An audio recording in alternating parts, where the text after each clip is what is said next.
Hello dear students, welcome back to target Gurukul channel. तो आज हम लोग एम्स पैरामेडिकल का आपका पीवाईक्यू करने जा रहे हैं। आज मैंने क्या लाया है, आज आपकी पीवाईक्यू 2024 की पीवाईक्यू सॉल्व करने वाले हैं हम लोग। ठीक है, इसके पीवाईक्यू हम लोग आज सॉल्व करने वाले हैं। तो चलिए हम लोग स्टार्ट करते हैं। तो देखो भाई, पहला क्वेश्चन देखो, क्वेश्चन नंबर फर्स्ट क्या कह रहा है कि विच of the following is an essential amino acid. कौन सा जो है वो एसेंशियल अमीनो एसिड है। ठीक है, तो ऑप्शन में क्या क्या दिया हुआ है आपका, एलानिन, ग्लाइसिन, प्रोलीन, मेथियोनिन। ठीक है, ये चार ऑप्शंस दिए हुए हैं, इनमें से बताना है कि आपका एसेंशियल वाला अमीनो एसिड कौन सा है। ठीक है, तो ये जो आपके एलानिन होते हैं ना, ये आपके नॉन एसेंशियल होते हैं। ये क्या होते हैं, नॉन एसेंशियल होते हैं। आपके ग्लाइसिन जो होते हैं वो भी नॉन एसेंशियल होते हैं, प्रोलीन भी। मेथियोनिन जो होता है ना, वो आपका क्या होता है, एसेंशियल एमिनो एसिड होता है। क्लियर है, आगे चलें।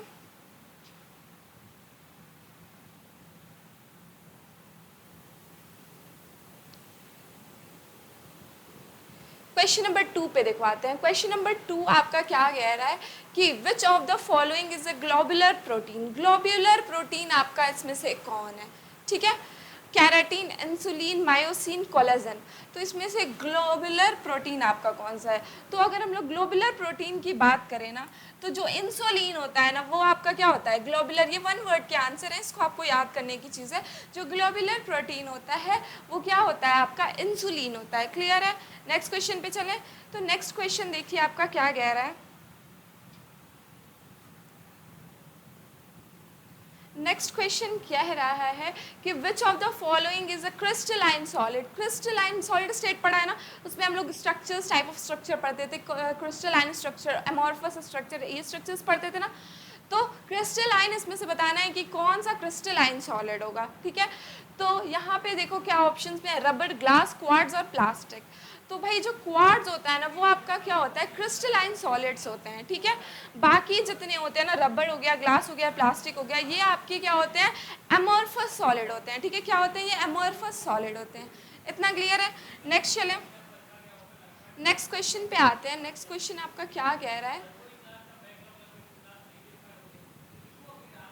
नेक्स्ट क्वेश्चन कह रहा है कि हाफमान ब्रोमोअमाइड। हाफमान ब्रोमोअमाइड रिएक्शन आप लोगों ने पढ़ा होगा। ठीक है, इसमें क्या होता है, जो एमाइड होता है ना, वो आपके एमीन में चेंज होता है। क्या होता है, एमाइड जो होता है वो तुम्हारा क्या होता है, एमीन में चेंज हो रहा होता है। और वो भी क्या होता है, एक लेस, जैसे CONH2 होता है, CONH2 अमाइड है ना, RCONH2। तो ये क्या चेंज हो रहा होता है, RNH2 में चेंज हो रहा होता है। एक कार्बन इसमें क्या होता है, लेस हो जाता है एमीन में।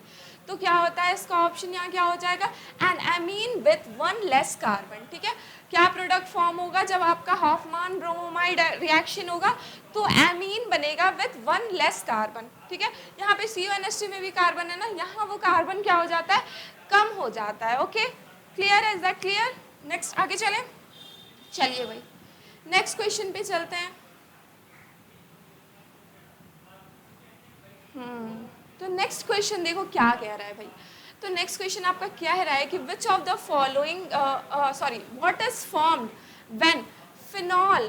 फिनॉल जब क्या करता है, ऑक्सीडेशन, जब फिनॉल का हम लोग ऑक्सीडेशन कराते हैं तो क्या होता है, विथ सोडियम डाइक्रोमेट के साथ एंड H2SO4 के साथ। क्या करेंगे कि हम लोग को कराना क्या है, फिनॉल लेना है, यानी बेंजीन के ऊपर OH लेना है। ठीक है, उसके बाद उसका हम लोग ऑक्सीडेशन कराएंगे in presence of oxidising agent, जैसे क्या हो गया, सोडियम डाइक्रोमेट। तो जो भी, जब भी तुम्हारा फिनॉल तुम्हारा ऑक्सीडेशन करता है ना, तो वो क्यूनॉन टाइप स्ट्रक्चर बनाता है। क्या बनाता है, मैंने कई बार बताया हुआ है क्लासेस के लेक्चर्स में, कि जो भी फिनॉल होता है वो ऑक्सीडेशन करता है तो वो क्यूनॉन का जैसा स्ट्रक्चर बनाता है। ठीक है, ओ ऐसे आ जाता है ना बेंजीन पे, ऐसे करने वाला, तो क्यूनॉन वाला स्ट्रक्चर आता है। तो भाई बेंजोइक एसिड नहीं बनता है, बेंजीन नहीं बनता है, पैरा बेंजोक्यूनोन जो होता है वो आपका फॉर्म करता है। ठीक है, क्या बनता है, पैरा बेंजोक्यूनोन बनता है। क्यूनोन बनता है ऑक्सीजन के किस पे, ऑक्सीडेशन पे, ऑक्सीजन के यार, सॉरी, फिनॉल के ऑक्सीडेशन पे। क्लियर है, आगे चलें। अब देखो नेक्स्ट क्वेश्चन क्या कह रहा है कि नेक्स्ट क्वेश्चन कह रहा है, what is the IUPAC name of given compound trans dimethyl hexane. Okay ठीक है, ये शायद इस क्वेश्चन में कुछ मिस्टेक है भाई, IUPAC का बताना है और यही तो ऑप्शंस में दे दिया है। ट्रांस 3,4 मेथिल डाइऑक्सीन ही तो इसका कंपाउंड का बताना है। तो भाई IUPAC करना आप लोग जानते हैं, IUPAC इसका कर लीजिएगा भाई। यहाँ शायद कुछ मिस्टेक है क्वेश्चन में, तो आप लोगों को मे भी ऑप्शन जो आएगा वो आपका क्या आएगा, ये आपका या तो फिर कंपाउंड दिया होगा उसका आपको IUPAC करने को दे देगा, या फिर IUPAC दिया होगा, ठीक है। तो ट्रांस 3,4 डाइमिथाइल हेक्स 3 इनका क्या बताना है, IUPAC बताना है। तो क्या करना, हेक्सीन 3 बना लेना, ठीक है। उस पर क्या करना है, ट्रांस पे 3,4 पे डाइमिथाइल लगेगा। लाओ भाई बना लेते हैं हेक्सीन, 1 2 3 4 5 6 कार्बन का क्या बना लिया हम लोगों ने, हेक्सीन बना लिया, और उस पर 3 नंबर पे इन लगाना है, ठीक है। एक मान लो इधर से काउंट कर लो 3 पे यहाँ हेक्सीन लग गया। अब 3,4 पे क्या करना है, ट्रांस डाइमिथाइल, ट्रांस यानी क्या होता है भाई, ऐसे और ऐसे, है ना। यहाँ पे तुम्हारा क्या हो जाएगा, CH3 हो जाएगा, यहाँ पे CH3 हो जाएगा। तो ये क्या हो गया, ट्रांस डाइमिथिल 3 पे और 4 पे, 1 इधर से कर लो, किधर से भी कर सकते हो, 4 5 6, ठीक है। तो ट्रांस पे तुम्हारे क्या हो गया, डाइमिथाइल लग गया 3 नंबर पे, और 4 नंबर पे 3 नंबर पे हेक्सीन लग गया, और क्या हो गया तुम्हारा, ये स्ट्रक्चर हो गया। क्लियर है, आगे चलें, आगे चलते हैं। नेक्स्ट क्वेश्चन कह रहा है कि 4F सीरीज से कौन सा एलिमेंट बिलोंग करेगा। तो भाई अगर आप लोगों ने F ब्लॉक पढ़ा हुआ है तो 4F सीरीज जो होता है वो आपका लेंथेनम से ल्यूटेटियम तक होता है, ठीक है। 57 से स्टार्ट होता है आपका 71 तक। तो यहाँ एक्टिनियम के अगर हम लोग बात करें तो इसका एटॉमिक नंबर जो था, इसमें एटॉमिक नंबर आपको याद होना चाहिए, और अगर नहीं याद है आपको एटॉमिक नंबर तो थोड़ा सा दिमाग लगाइएगा कि दिमाग क्या, स्कैंडियम तो भाई सबको पता होना चाहिए, तो 3D सीरीज का एलिमेंट है, ठीक है। 21 इसका एटॉमिक नंबर होता है, 3D सीरीज का एलिमेंट है, ये तो हो ही नहीं सकता। नेक्स्ट आ जाओ आप, एक्टिनियम और थोरियम, ये दोनों जो है 89 और 90 होते हैं, ठीक है। ये होते हैं आपके 5F के, 4F के नहीं, ठीक है। ये जो होता है ये क्योंकि 89 90 तो चला गया ना बाहर, बस आपको क्या करना है कि ये याद रखना है। अब अगर आपका एक्टिनियम भी आपको याद है, इतना तो याद किए होंगे ना कि 4F सीरीज कहाँ से कहाँ तक है और 5F कहाँ से कहाँ तक है, तो आपको एक्टिनियम याद ही होगा कि भाई ये तो 5F का है। तो अगर आपको थोरियम नहीं भी याद है तो यहाँ आपको छोटा सा गेस करना होगा थोरियम और यूरोपियम में। तो जिसमें थोरियम क्या होता है, उसका 90 एटॉमिक नंबर होता है और ये 5F का होता है, और इसका क्या होता है, यूरोपियम का 63 होता है, जो क्या होता है 4F से बिलोंग करता है। किससे बिलोंग करता है, 4F से बिलोंग करता है। क्लियर है, आगे चलें, चलो भाई नेक्स्ट चलते हैं। नेक्स्ट क्या कह रहा है, Why is orthonitrophenol more steam volatile than paranitrophenol? तो देखो जो ऑर्थोनाइट्रोफिनॉल होता है, ऑर्थोनाइट्रोफिनॉल जो होता है, ऑर्थो का मतलब क्या हुआ आपका, ये फिनॉल है, मान लो ये जो फिनॉल है OH, ठीक है, और इस पे क्या ऑर्थो पे नाइट्रो लगा हुआ है, ठीक है, ऑर्थो पे नाइट्रो। तो यहाँ क्या होती है, यहाँ जो होती है क्या होती है, इंट्रामोलिकुलर, क्या होती है, इंट्रामोलिकुलर हाइड्रोजन बॉन्डिंग हो रही होती है, जिसकी वजह से ये क्या होता है, पैरानाइट्रोफिनॉल से ज़्यादा स्टीम वॉलेटाइल होता है। ऑर्थो क्या होता है, यहाँ इंट्रामोलिकुलर, एक ही के अंदर क्या होती है, मॉलिकुलर इंट्रामोलिकुलर हाइड्रोजन बॉन्डिंग हो रही होती है। क्लियर है, क्या हो जाएगा ऑप्शन डी। क्लियर है, आगे चलें, आगे चलें, चलो नेक्स्ट क्वेश्चन है। नेक्स्ट क्वेश्चन क्या कह रहा है, विच solid is an electrical conductor in its solid state. Solid state chapter आप लोगों ने पढ़ा है, उसमें क्या होता है, कार्बन के कुछ कुछ ये एलोट्रॉप्स होते हैं ना, डायमंड होते हैं, ग्राफाइट, सिलिकॉन डाइऑक्साइड और सोडियम, ये सोडियम क्लोराइड है। तो भाई इसमें बताना है कि कौन सा इलेक्ट्रिक कंडक्टर होता है, ठीक है, कौन सा कंडक्टर होता है। तो भाई डायमंड जो होता है इसके सारे बॉन्ड्स जो होते हैं पैक्ड होते हैं, ये इलेक्ट्रिसिटी कंडक्ट ही नहीं कर सकता। जो ग्रेफाइट होता है ना, सॉरी, जो ग्रेफाइट होता है वो क्या होता है, इलेक्ट्रिसिटी कंडक्ट करता है, ठीक है। सोडियम क्लोराइड सिर्फ मोल्टेन स्टेट में इलेक्ट्रिसिटी कंडक्ट करता है, ठीक है। तो यहाँ क्या हो जाएगा, ग्रेफाइट जो हो जाएगा वो आपका क्या करता है, इलेक्ट्रिसिटी कंडक्ट करता है। नेक्स्ट क्वेश्चन देखो यहाँ क्या कह रहा है, विच acid is present in vinegar. Vinegar में कौन सा एसिड होता है, तो विनेगर में क्या होता है, एसिटिक एसिड प्रेजेंट होता है। कौन सा एसिड प्रेजेंट होता है, एसिटिक एसिड प्रेजेंट होता है, ठीक है। फॉर्मिक एसिड किस में प्रेजेंट होता है, जो एंट होता है उसके स्टिंग्स में फॉर्मिक एसिड होता है। जितने भी सिट्रस फ्रूट होते हैं उसमें क्या होता है, साइट्रिक एसिड प्रेजेंट होता है। क्लियर है। नेक्स्ट अगर लैक्टिक एसिड, मिल्क के प्रोडक्ट्स जो होते हैं, मिल्क वगैरह, उसमें क्या होता है आपका, लैक्टिक एसिड प्रेजेंट होता है। क्लियर है। नेक्स्ट क्वेश्चन पे चले, चलो भाई।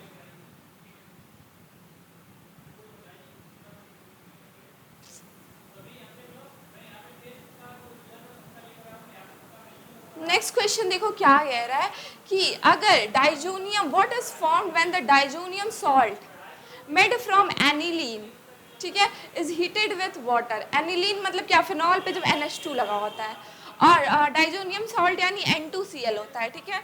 तो क्या कह रहा होता है, फिनॉल पे कह रही हूँ, सॉरी, बेंजीन पे जो होती है NH2 लगी होती है, और यहाँ पे क्या होता है, N2Cl होता है। तो कह रहा है कि क्या फॉर्म होगा जब डाइजोनियम सॉल्ट जो कि एनिलीन से बना हुआ है उसको हम लोग क्या करें, हीट करें वाटर के साथ। अगर हम लोग इसको वाटर के साथ हीट करते हैं तो फिनॉल का फॉर्मेशन होता है। क्या बन जाता है, फिनॉल बन जाता है। जब क्या करोगे, N2Cl क्या होता है, बेंजीन के ऊपर N2Cl लगा होता है डाइजोनियम सॉल्ट में, उसको क्या करते हैं हम लोग, हीट करते हैं वाटर के साथ, तो क्या बन जाता है, फिनॉल बन जाता है। क्लियर है। नेक्स्ट क्वेश्चन पे चले। नेक्स्ट क्वेश्चन देखो आपका क्या कह रहा है,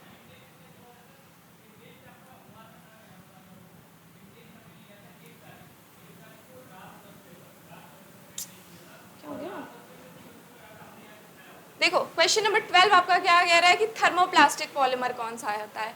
तो थर्मोप्लास्टिक होता है आपका, थर्मोप्लास्टिक पॉलीमर जो होता है वो आपकी होती है पॉलीस्ट्रीन। पॉलीस्ट्रीन जो होती है ना वो आपकी क्या होती है, थर्मोप्लास्टिक होती है, ठीक है।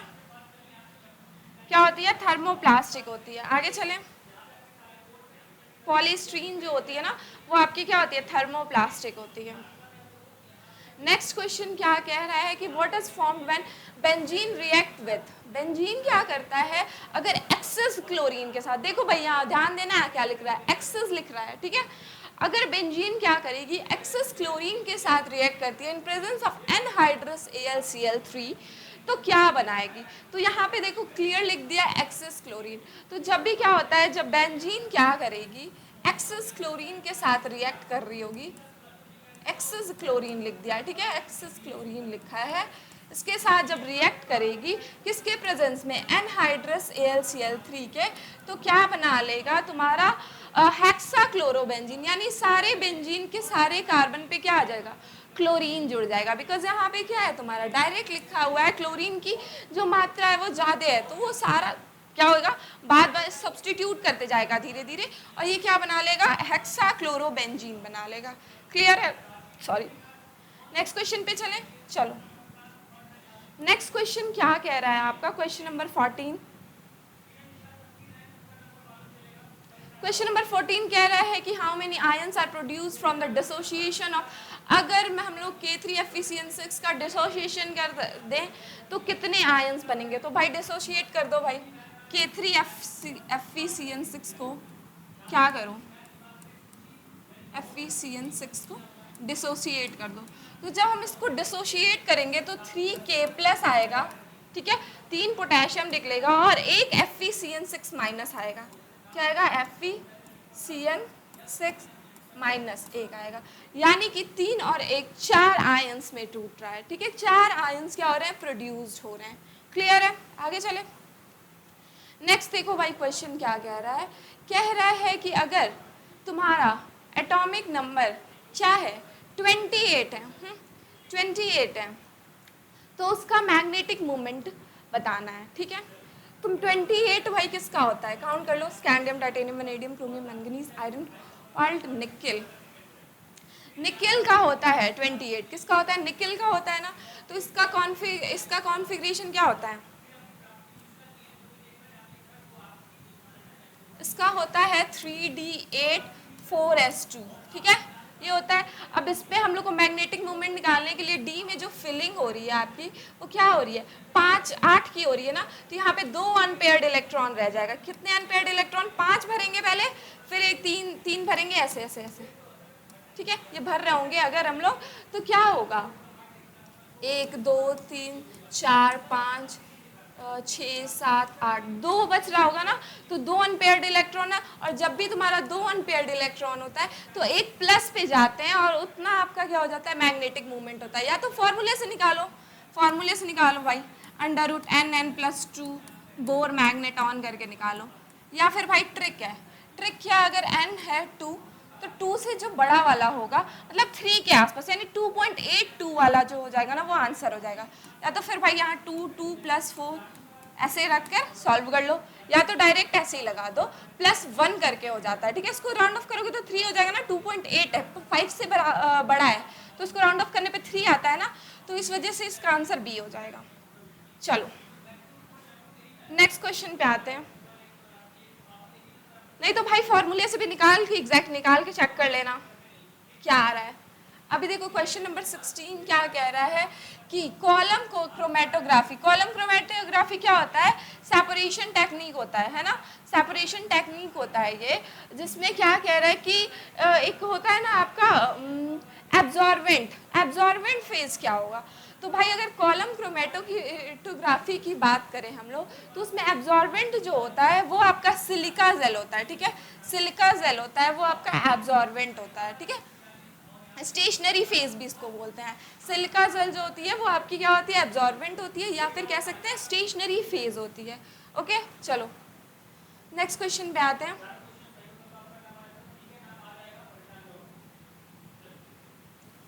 नेक्स्ट क्वेश्चन ये कह रहा है कि what are the products when zinc metal react with dilute HNO3।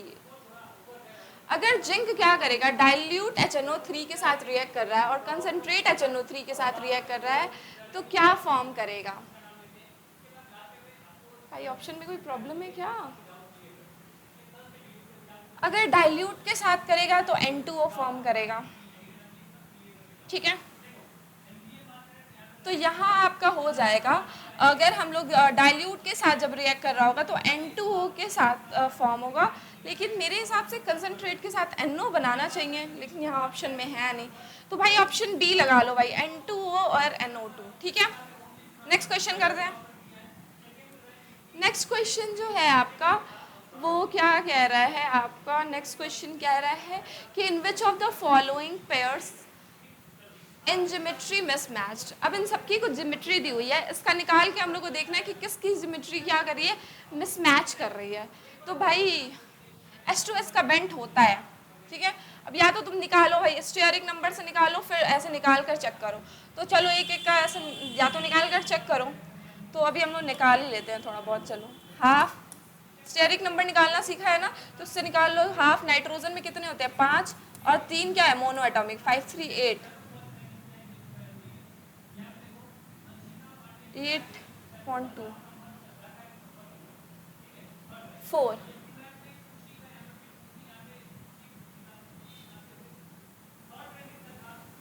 4 होता है इसका, यानी कि आ गया आपका 538/2 यानी कि 4, यानी टेट्राहेड्रल। अब टेट्राहेड्रल होता है लेकिन इसके पास क्या होता है, एक लोन पेयर भी होता है, ठीक है। तो ये क्या करेगा, ऐसे ट्राइगोनल पिरामिडल बनाता है, इसका शेप जो होता है वो ट्राइगोनल होता है ना।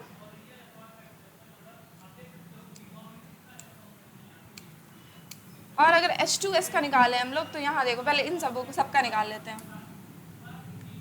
H2S का अगर हम लोग निकाल लेते हैं तो यहाँ देखो सल्फर का 6 होता है, 6 तो 8/2 4 आया, 4 का उसके बाद इसमें क्या हो जाएगा तुम्हारा 2 लोन पेयर हो जाएगा, तो बेंट शेप आ जाएगा, ठीक है।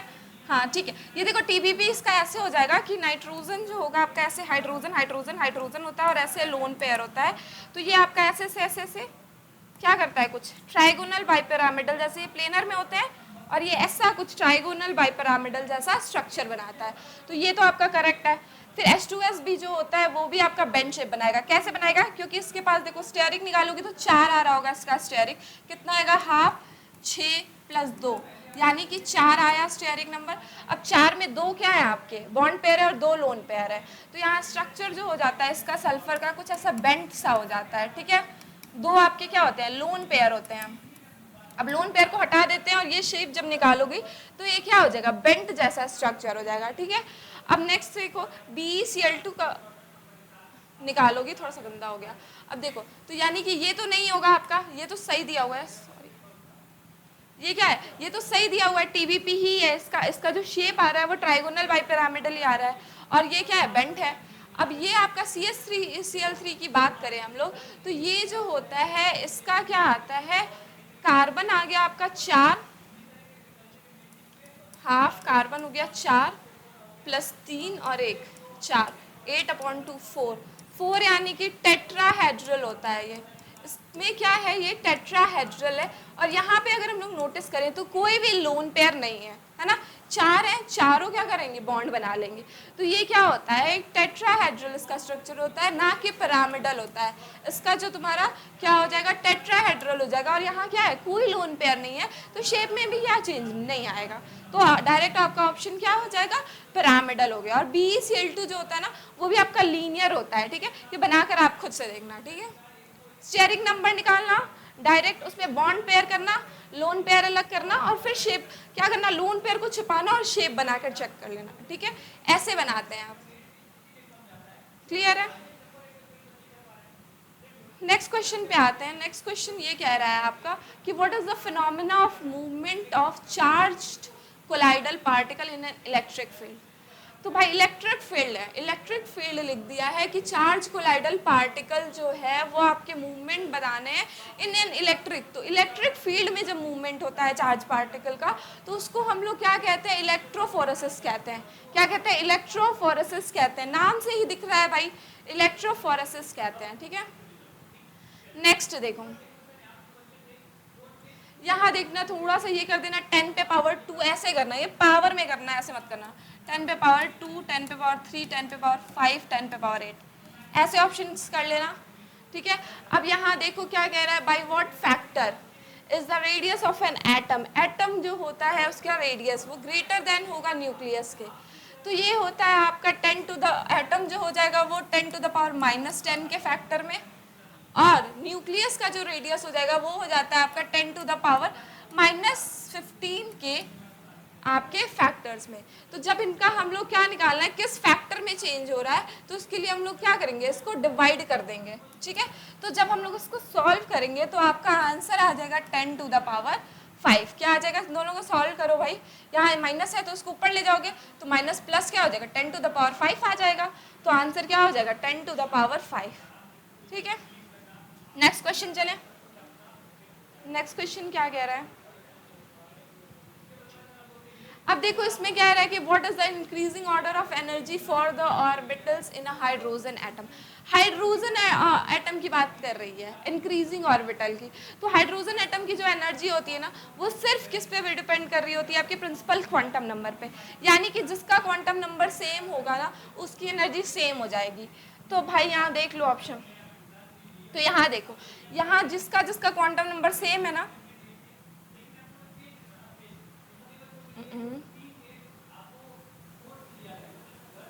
हाँ उसका क्या होगा, यहाँ पे देखो सिर्फ क्वांटम नंबर पे वो करती है, तो यानी कि जो एस एस एस ये तीनों क्या है, एस के है ना, तो इन तीनों की जो क्या हो जाएगी, तुम्हारा एनर्जी क्या हो जाएगी, सेम हो जाएगी, ठीक है। क्या हो जाएगी, एनर्जी सेम हो जाएगी। यहाँ पे क्या हो रहा है, 1 2 3 ये तीनों क्या है, एक ही ऑर्बिटल के है ना, एस के ही हैं, तो इन तीनों की हाइड्रोजन के लिए एनर्जी सेम हो जाएगी, और ये दोनों क्या है, पी की है, तो ये हो जाएगा ऑप्शन डी आपका, ठीक है। क्या हो जाएगा, ऑप्शन डी हो जाएगा।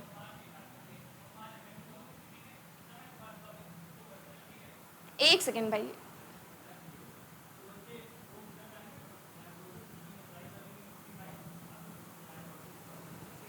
एक सेकेंड भाई, एक सेकेंड।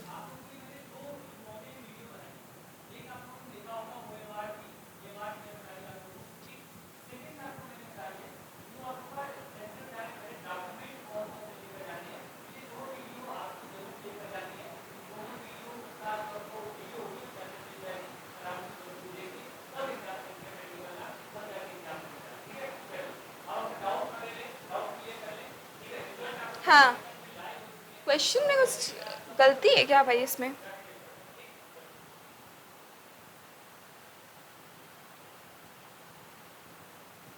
रुको भाई इसको अभी हम लोग देखते हैं, इसमें थोड़ा सा कुछ डाउट लग रहा है। नेक्स्ट क्वेश्चन देख लो पहले। अब देखो यहाँ क्या कह रहा है कि कंसंट्रेशन कह रहा है इन पीपीएम, पीपीएम में पार्ट पर मिलियन में कंसंट्रेशन आपका निकालना है। तो ये इसका फॉर्मूला क्या होता है आपका, mass of solute upon mass of solution into 10 to the power 6, 10 to the power 6 करते हैं हम लोग पार्ट पर मिलियन में निकालने के लिए।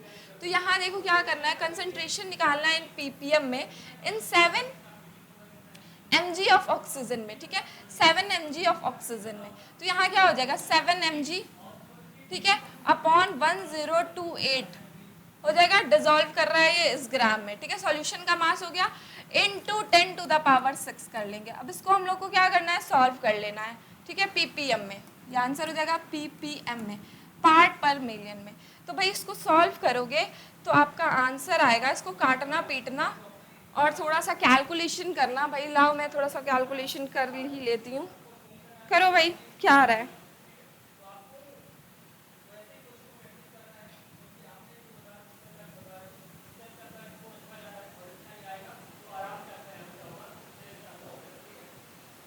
देखो भाई क्या आ रहा है,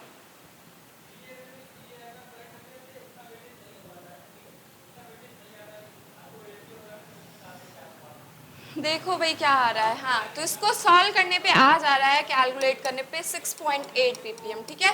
अब तुम लोग भाई थोड़ा सा कैलकुलेट कर लेना, मैंने कैलकुलेटर यूज कर लिया, 6.8 ppm आपका आंसर आ जाएगा। क्लियर है। नेक्स्ट क्वेश्चन पे चले। नेक्स्ट क्वेश्चन की अगर हम लोग बात करें तो क्या होगा, नेक्स्ट क्वेश्चन की अगर हम लोग बात करते हैं तो नेक्स्ट क्वेश्चन क्या कह रहा है कि what is dispersed face in smoke और पेंट। तो अगर हम लोग स्मोक की बात करें ना, तो ये स्मोक कैसे बनता है, स्मोक जो होता है ना आपका वो सॉलिड और गैस के मिक्सचर से बनता है। कैसे बनता है, इसमें डिस्पर्स्ड फेस क्या होती है, सॉलिड होती है, और डिस्पर्स मीडियम क्या होती है आपकी, वो होती है गैस होती है, ठीक है। तो यहाँ पे अगर पूछ क्या रहा है, डिस्पर्स्ड फेस पूछ रहा है, तो भाई इसको तो पहले ही हटा दो तुम लोग, क्या करो इसको तो हटा ही दो, गैस और लिक्विड तो होगा नहीं, इसमें भी सॉलिड है इसमें भी। देखो अब पेंट डिसाइड करेगा आंसर आपका। पेंट जो होता है ना, इसका भी जो डिस्पर्स्ड फेस होता है ना, वो क्या होता है आपका, सॉलिड होता है। क्या होता है, डिस्पर्स्ड फेस सॉलिड होता है, और डिस्पर्स्ड मीडियम जो होता है वो लिक्विड होता है। आपको बताना क्या है यहाँ, डिस्पर्स्ड फेस बताना है। क्लियर है। नेक्स्ट क्वेश्चन पे चलें। नेक्स्ट क्वेश्चन आपका क्या कह रहा है, what is the defect called when a cation dislocates from its normal lattice site to an interstitial site। अब देखो इसमें क्या होता है, जो कीटायन एनायंस होते हैं ना, हम लोगों ने डिफेक्ट सॉलिड स्टेट में पढ़ा होगा। तो इसमें होता क्या है, इसमें जब क्या करता है आपका जो कीटायन होता है, छोटा होता है ना, कीटायन आपका क्या करता है, उठ के इंटरस्टिशियल स्पेस में, बाहर नहीं जाता है, इंटरस्टिशियल स्पेस में ही चला जाता है, और इससे डिफेक्ट को हम लोग फ्रैंकल डिफेक्ट का नाम देते हैं। क्या कहते हैं, फ्रैंकल डिफेक्ट कहते हैं। क्या कहते हैं, फ्रैंकल डिफेक्ट। स्कॉटकी में तो दोनों बाहर चले जाते हैं, तो ये क्या होता है आपका, फ्रैंकल डिफेक्ट हो जाता है। क्लियर है। नेक्स्ट क्वेश्चन में आओ। अब देखो यहाँ क्या कह रहा है क्वेश्चन कि arrange the following increasing order of boiling point. Boiling point के लिए आपको क्या करना है, इंक्रीजिंग ऑर्डर बताना है, जिसका क्या है, एल्कोहल, एल्डिहाइड, एल्केन, ईथर। तो भाई जब बॉइलिंग पॉइंट होती है ना, तो वो आपके इंटरमॉलिकुलर फोर्स से हम लोग डिसाइड करते हैं कि किसका जो होगा वो ज़्यादा होगा। तो जैसे होता क्या है, यहाँ अगर हम लोग एल्कोहल को देखें तो उसमें क्या होता है, OH होता है, वहाँ हाइड्रोजन बॉन्डिंग भी लग रहा होता है, जिसके वजह से क्या होगी, इसकी सबसे ज़्यादा क्या होगी आपकी बॉइलिंग पॉइंट होगी। क्यों, क्योंकि इसमें क्या आ रहा है आपका, हाइड्रोजन बॉन्डिंग लग रहा है, ठीक है। यहाँ फोर्सेस रिस्पॉन्सिबल होते हैं। अब एल्डिहाइड की अगर हम लोग बात करें या ईथर की, तो यहाँ क्या होते हैं, डाइपोल इंटरैक्शंस लग रहे होते हैं, ठीक है। और सबसे वीक फोर्स आपका लग रहा होता है वंडर वाल फोर्स आपका एल्केन में, ठीक है। तो जिसमें सबसे ज़्यादा अट्रैक्शन होगा, सबसे ज़्यादा हाइड्रोजन बॉन्डिंग लग रही होगी, वहाँ क्या होगा आपका, बॉइलिंग पॉइंट सबसे ज़्यादा होगा। तो एल्कोहल में सबसे ज़्यादा होगा, फिर आपका हो जाएगा एल्डिहाइड में, यहाँ पे भी है, एल्केन तो सबसे लास्ट में आएगा, तो ये दोनों में से एक होएगा। हाँ तो ये आ जाएगा आपका alcohol, aldehyde, ether and एल्केल। Option A जो होगा वो आपका क्या हो जाएगा, करेक्ट हो जाएगा। क्लियर है। नेक्स्ट क्वेश्चन पे चलें। देखो नेक्स्ट क्वेश्चन क्या कह रहा है कि B2 मॉलिक्यूल का मैग्नेटिक नेचर बताना है। क्या करना है? B2 मॉलिक्यूल का मैग्नेटिक नेचर बताना है। तो इसके लिए तुमको थोड़ा बहुत MOT का नॉलेज होना चाहिए, ठीक है। बनाते हैं ना मॉलिक्यूलर ऑर्बिटल थ्योरी में पढ़ते हैं हम लोग, इसकी एनर्जी बेसिस पे क्या करते हैं, कॉन्फ़िगरेशन करते हैं, तो थोड़ा सा ये पता होना चाहिए। अब भाई मैग्नेटिक नेचर में बताएंगे कैसे, अगर उसके कॉन्फ़िगरेशन करेंगे हम लोग, अगर उसके पास अनपेयर्ड इलेक्ट्रॉन होगा तो वो क्या हो जाएगा आपका, पैरामैग्नेटिक हो जाएगा, और नहीं तो डाया हो जाएगा, ठीक है। तो अब इसका इस B2 में कितने हो जाएंगे, 10 इलेक्ट्रॉन हो जाएंगे, है ना। तो अब इसका फिलिंग हम लोग करते हैं, तो वो कैसे होता है, sigma 1s2 sigma star, star मतलब एंटी बॉन्डिंग, 1s2 फिर सिग्मा 2s की फिलिंग कर, सॉरी इसमें भी 2 हो जाएगा, फिर सिग्मा स्टार 2s की फिलिंग करते हैं, इसमें भी 2 हो जाएगा, 8 हो गया।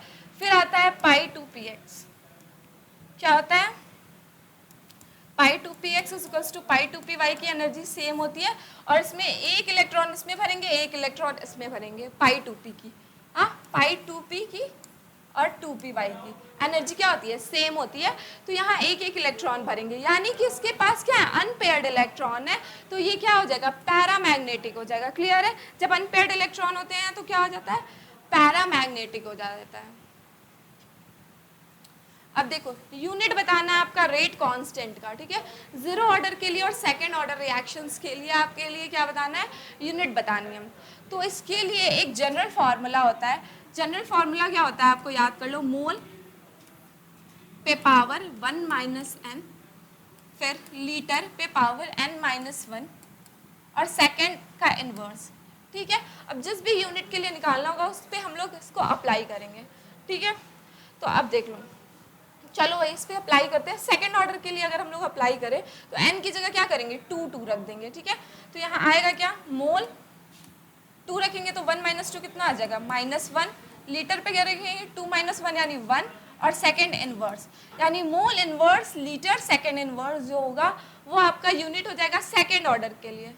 मोल पे इनवर्स होना चाहिए, मोल पे इनवर्स लीटर सेकंड इनवर्स, यहीं पे ये आपका आंसर हो जाएगा सेकंड ऑर्डर रिएक्शंस का। सेकंड इनवर्स तो आपका क्या होता है, फर्स्ट ऑर्डर के लिए होता है। देखो यहाँ रखो, 1 रखोगे तो 1 माइनस 1 क्या हो जाएगा, 0 हो जाएगा, यानी मोल खत्म हो जाएगा, लीटर खत्म हो जाएगा, बस सेकंड इनवर्स आ जाएगा, ठीक है। और आपका जीरो ऑर्डर के लिए हो जाएगा आपका मोल, यहाँ 0 रख दो, मोल लीटर और सेकंड इनवर्स, ठीक है, mole litre inverse second inverse. तो आपकी यूनिट क्या आ जाएगी, mole litre inverse second inverse, और मोल पे -1 लीटर सेकंड। बस आप ये जनरल फार्मूला याद कर लो, और इससे क्या करेंगे आप निकाल सकते हो आराम से यूनिट, ठीक है, यूनिट निकाल सकते हो आप लोग रेट कांस्टेंट की। नेक्स्ट क्वेश्चन पे आए। नेक्स्ट क्वेश्चन क्या कह रहा है आपका, Which of the following is an example of combination redox reaction? Combination redox reaction का example ये तो displacement है, ये decomposition है। ये जो होगा ना आपका क्या, सॉरी, ये जो होगा वो आपका हो जाएगा कॉम्बिनेशन भी हो रहा है, यहाँ पे देखो Mg और N2 जुड़ भी रहा है, Mg3N2 बन रहा है, कॉम्बिनेशन भी हो रहा है आपका, और यहाँ रिडॉक्स भी हो रहा है, ठीक है, चार्ज का भी वो हो रहा है चेंज, ठीक है। तो अगर हम लोग कॉम्बिनेशन रिडॉक्स की बात करें तो ये हो जाएगा, ठीक है। ये क्या है, डबल डिस्प्लेसमेंट है एकदम, क्लियर है ना, सारे टाइप बता दिया। आगे चले, अब 29 क्वेश्चन देखो, यहाँ पे कह रहा है Ka वैल्यू और एसिडिक स्ट्रेंथ में रिलेशन बताना है। तो भाई क्या है, जब भी Ka वैल्यू जितनी ज़्यादा होती है ना उतना ज़्यादा स्ट्रॉन्ग एसिड होता है, क्या होता है, उतना ज़्यादा हायर एसिडिक स्ट्रेंथ होता है। तो जितनी हायर Ka वैल्यू होगी ना उतना हायर क्या हो जाएगा आपका एसिडिक स्ट्रेंथ हो जाएगा, क्लियर है। नेक्स्ट क्वेश्चन चलें। नेक्स्ट क्वेश्चन आते हैं भाई, मोलैरिटी फाइंड करना है। चलो भाई मोलैरिटी निकालो। तो यहाँ क्या कह रहा है कि मोलैरिटी निकालनी है आपको, solution prepared by dissolving 4 gram of NaOH in enough water in 250। तो भाई क्या क्या है, गिवन है, सबसे पहले गिवन लिख लेते हैं। तो गिवन तुम्हारा क्या है, मास गिवन, सॉरी जो आपका गिवन मास है, सॉरी जो आपका गिवन मास है ना, गिवन मास जो है वो आपका क्या है, 4 ग्राम है, ठीक है। और NaOH का मॉलिक्यूलर मास यहाँ दे दिया है, मोलर मास दे दिया है, ठीक है, मोलर मास आपका 40 ग्राम पर मोल दे दिया है। और क्या दिया है, वॉल्यूम ऑफ सॉल्यूशन दे दिया है वॉल्यूम ऑफ सॉल्यूशन दे दिया है आपका, जो क्या है 250 ml है। और फॉर्मूले में क्या करते हैं हम लोग, निकालते हैं इन लीटर, लिखते हैं ना, क्या होता है आपका मोलारिटी का formula, number of mole of solute upon volume of solution in litre. तो इसको क्या करते हैं, लीटर में कन्वर्ट कर लेते हैं, 1000 से डिवाइड कर लेंगे तो ये क्या हो जाएगा, लीटर में हो जाएगा। ठीक है, तो यहाँ हम लोग को वॉल्यूम ऑफ सॉल्यूशन निकल गया। फॉर्मूला क्या होता है मोलारिटी का, number of moles of solute. तो number of moles of solute निकाल लें, तो नंबर ऑफ मोल्स कैसे निकलेगा, नंबर ऑफ मोल्स आपका निकल जाएगा given mass upon molar mass से। ठीक है, तो गिवन मास क्या है 4 ग्राम पर मोल अपॉन 40। ठीक है, तो ये कितना आ जाएगा 1/10 आ जाएगा। ठीक है, यानी कि 0.1। तो यहां से अब क्या करो, मोलारिटी निकाल लो। तो मोलारिटी जब निकालोगे तो क्या आ जाएगा 0.1 number of moles of solute upon 0.25 मोल पर लीटर, ऐसे लिख लेना, वो आपका मोलारिटी डायरेक्ट लिख लेते हैं ऐसे मोलारिटी। ठीक है, तो इसको जब सॉल्व करोगे तो आपका आंसर क्या आ जाएगा 0.4 आ जाएगा। क्या आ जाएगा 0.4 आ जाएगा। देखो कैसे आएगा, यहाँ पे क्या करना 100 से मल्टीप्लाई करना 25, हाँ फिर ये आ जाएगा आपका, हाँ इसको सॉल्व करोगे तो 0.4 मोलर आपका आंसर आ जाएगा। क्लियर है। अभी देखो एक क्वेश्चन रह गया था ना, वो थोड़ा सा देख लेते हैं। कौन सा क्वेश्चन रह गया था,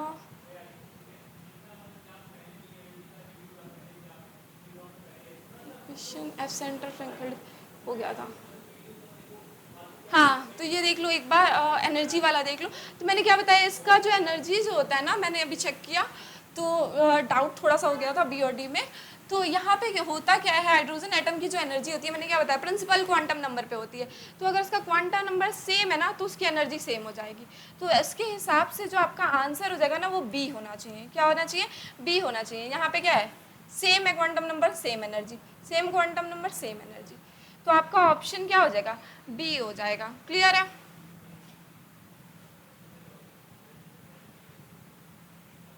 अब देखो थोड़ा सा एक और चीज जान लो।